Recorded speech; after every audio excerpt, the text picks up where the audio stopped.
ቅዱስ ገብርኤልን የሰጠን አምላክ የተመሰገነ ይሁን። ቅዱስ ገብርኤል ምን ይባላል? ተመልከቱ። ብስራት ነጋሪ መልአክ ይባላል። እስኪ በሉ ብስራት ነጋሪ በሉ። መልአክ ለሁላችሁም ብስራት ያሰማችሁ። ጠዋት ስትነሱ የእውነት ልንገራችሁ፣ እባብ ከፈራችሁ መጽሐፈ ሄኖክ ምዕራፍ 6ን አንብቡት። በእባብና በጊንጥ በዘንዶ ላይ የተሾመ መልአክ ገብርኤል ነው።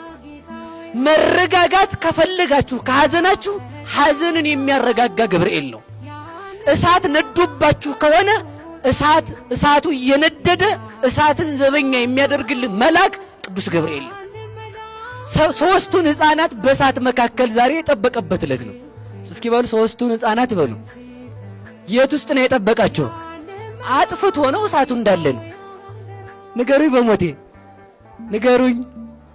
ያ ተመልከቱ፣ ልብ ብላችሁ ስሙን። ሌላ ምስጢር ልነግራችሁ ነው።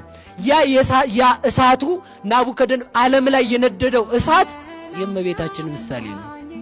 3 ደቂቅ የአብ የወልድ የመንፈስ ቅዱስ ምሳሌ ናቸው። ቅዱስ ገብርኤል እዚያ መገኘቱ ተመልከቱ።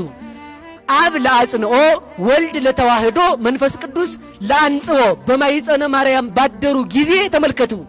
መላእክት በእመቤታችን ማይጸን ሆነው ሲያመሰግኑ ተመልከቱ። ድንግል ታጸምም ርሳ መንገለ ከርሳ ወትሰም ድምፀ መላእክት።